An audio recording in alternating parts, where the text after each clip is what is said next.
Now that we've stripped both ends of the power cable, thread the end of the power cable through the 3/4 inch end of the PVC conduit so that the newly stripped wire ends are exposed on what will be the inside of our controller. For now, the box can be moved a good foot or two down the length of the power cable to make the wiring easier. Before we get to wiring, however, it's important to note how the box lid should be oriented. For the duration of the manual, I will refer to this as the top side of the lid, and this is the bottom side of the lid. That way, our power switch is in the bottom left-hand corner of the lid. So returning to the stripped ends of our power cable, we will first connect the marked wire to the on and off switch. Looking at the switch, you'll notice that there are 2 individual screws mounted on either end of the switch. Just like the alligator clips, we're going to use the on-side screw to connect our marked wire to the strip. So looking at the label on the switch, we are going to loosen the screw that's mounted above the word on. Using a Phillips head screwdriver, we'll loosen the screw so that about half of the threads are now exposed on the left while the rest of the threads still hold the screw in place on the right. Taking our striped wire, we're going to place the wire directly over the top of the exposed screw threads and coil the wire clockwise, being sure to make at least one full turn. Using a flat head screwdriver to poke the holes in between the metal lip and the head of the screws, we're going to hold the wire in place using a Phillips head screwdriver to tighten the marked wire in place against the metal lip and test to make sure that the wire is securely in place. After you've properly attached the striped wire to the power switch, we'll use our first orange wire nut to connect the 3 terminal blocks to the unmarked wire of our power cable. It's important to note that wire nuts are color-coded. Orange wire nuts are used to connect 4 wires, and blue wire nuts are used to connect 3 wires. So this connection, using an orange wire nut, will be made in the empty white space in the top left-hand corner of our lid. As such, everyone should make sure that any wires they connect to their terminal blocks will be able to reach this area with a spare inch or 2 of wire remaining before making the connection to the terminal blocks. If there is more than an inch or 2 that will be left when you connect the wire to the terminal block, cut the wire's length down so that the length meets the criteria just previously stated. Take a moment and select 3 wires to use for this connection. Be sure to use one of the long wires found in your kit for connection to the right terminal block. Now that you've selected your 3 wires, identify the central left port on each of your terminal blocks. The central ports are located here on each of your switches, and then find the hole beneath the central left screw. This is your central left port. Each of the 3 switches has this port. Starting with your left terminal block, pick one of your shorter wires and expose roughly 1/4 inch of the wire with your strippers. If the wire you've chosen has already been previously stripped, cut down the length of the wire, if required, to a length of roughly 1/4 inch. Now, insert the exposed wire into the central left terminal port, hold the wire firmly in place, and use a flathead screwdriver to thoroughly tighten the wire in place. Test to be sure your connection is secure by pulling on the wire. If your connection comes loose, redo the wire to the terminal port and tighten the screw more before moving on. Repeat this same process of connecting the wire to the terminal port for the central switch, located above the rheostat, as well as the switch to the far right. Don't forget that each wire should have 1/4 inch of the wire exposed on one end, while the other end has roughly 1 inch exposed. When connecting the wire to the far right terminal port, be sure to let the wire run between the rheostat and the central switch, and not directly over the rheostat. After you've inserted the 3 wires to each of the central left terminal ports, we will now connect them with the unmarked power cable wire using an orange wire nut. To do this, coil the 4 single wires into 2 wire pairs, being sure to twist to the right. It does not matter which wire combines with which. Once you've made your 2 pairs, twist the pairs together as best you can.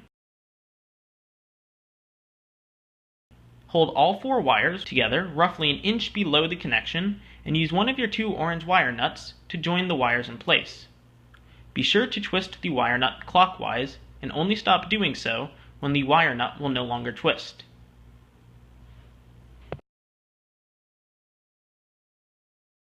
Now that we've used our first orange wire nut to connect the power cable to the 3 terminal blocks, we'll finish wiring the power to our lid by connecting the on and off switch to the 3 central right terminal ports in the empty space of the bottom right hand corner of our lid.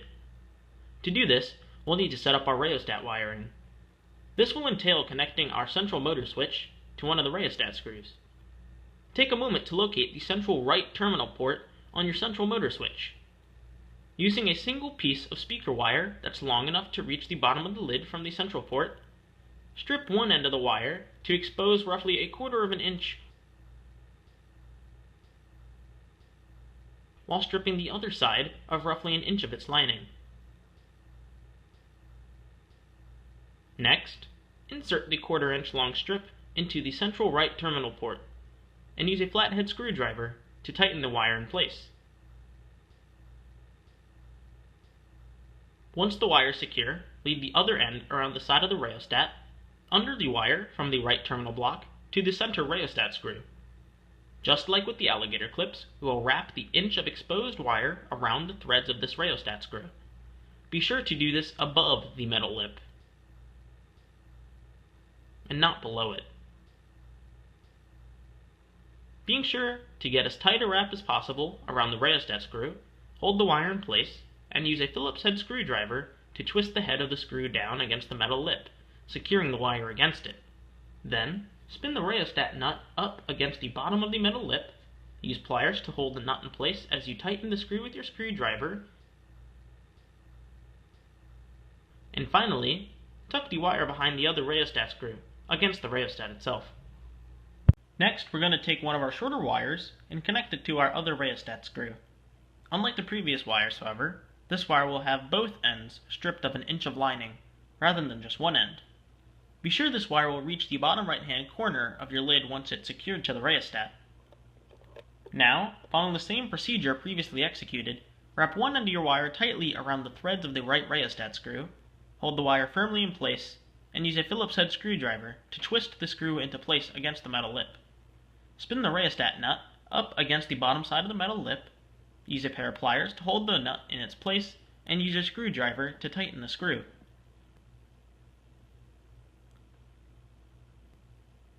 Once the wiring for your rheostat is complete, find 2 more wires that are long enough to reach the bottom right-hand corner of your lid for both the left and right motor switches. If there will be an excess length of wire to make the connection in the bottom right-hand corner, use a pair of wire cutters to shorten the length of the wire. Now, for both wires, strip one end of roughly 1/4 of an inch of its lining, while stripping the other end of roughly 1 inch of its lining. Next, take the longer of the 2 wires and connect it to the central right terminal port of your left motor switch. Do this by inserting the short end of the wire into the port and using a flathead screwdriver to tighten it in place.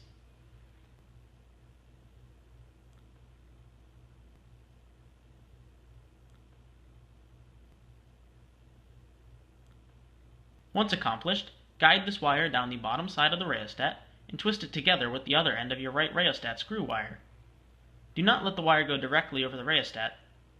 This wire pair should be able to reach the bottom right-hand corner of your lid.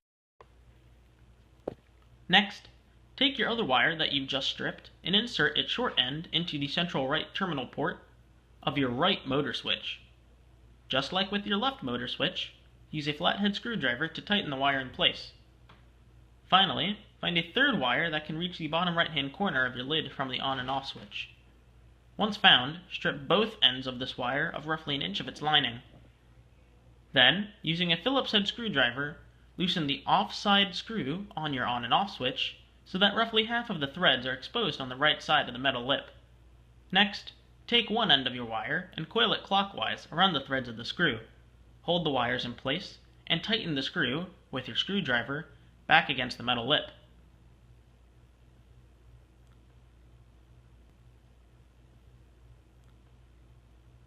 Be sure to check that your wire is securely attached to the on and off switch. Once accomplished, twist the other end of your wire that was just attached to the on and off switch and the end of the exposed wire coming from your right terminal port together. Finally, taking your 2 wire pairs, twist them together as best you can and combine the 4 wires using your orange wire nut. Be sure to hold all 4 wires at the base of their lining and to properly tighten the wire nut in place.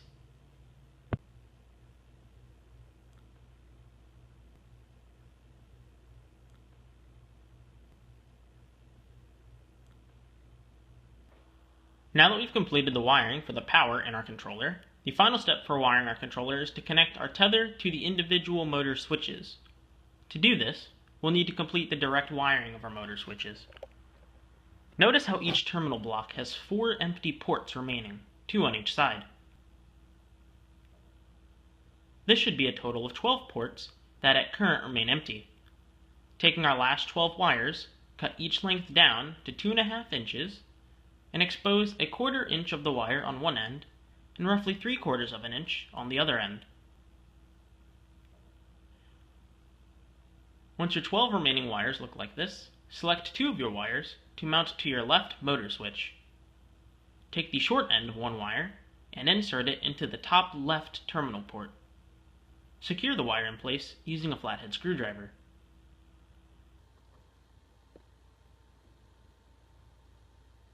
Once done, take your other wire and insert its short end into the bottom right terminal port.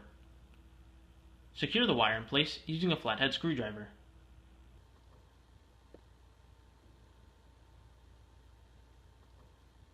Now, take both exposed ends of these 2 wires and twist them together, being sure to twist to the right. Your top left terminal port should now be bridged with your bottom right terminal port.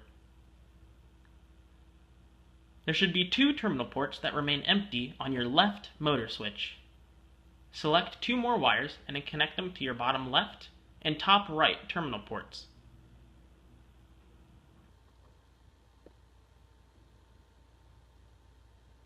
Then, bridge the 2 ports together by twisting the 2 exposed ends of these wires together. Repeat this same wiring process for your central motor switch, as well as your right motor switch with your remaining wires. Once your motor switches look like this, take your tether and find the end with 6 separate wire ends. Take these 6 ends and slide them through your PVC conduit, just like we did with our power cable. We'll connect these 6 wires to the 3 motor switches, resulting in 2 wires per motor. First, we'll strip each of the 6 ends to expose between 3/4 and 1 inch of the wire. It does not matter which switch the wires from the tether go to. Taking your first 2 wires, one from the pair should be striped and one should be unmarked. Now, looking at your left motor switch, take your striped wire and slide it between the top left and bottom right terminal port connections. Twist the 3 wires together and use a blue wire nut to secure them.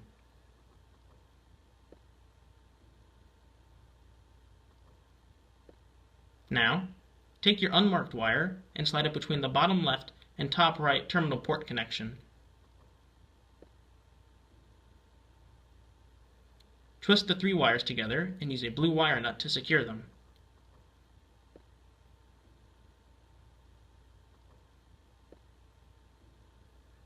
Make sure that the unmarked wire from your tether connects to the bottom left-hand terminal port, while the striped wire from your tether connects to the top left-hand terminal port.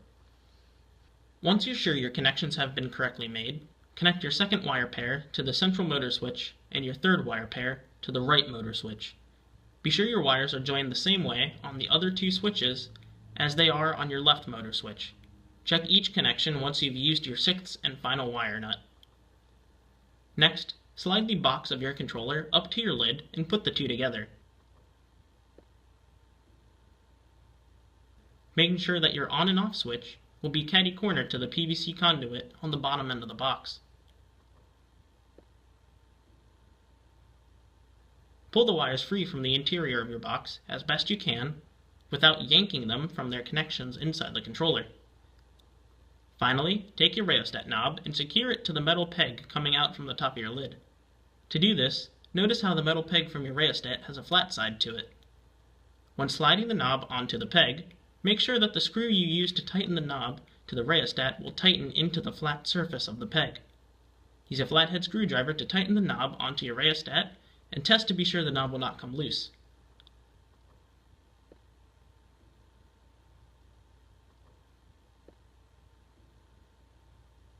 This completes the instructions required to build an Aquabot. Now all you need is a PVC frame, a 12-volt battery, and a body of water to test the capabilities of your ROV.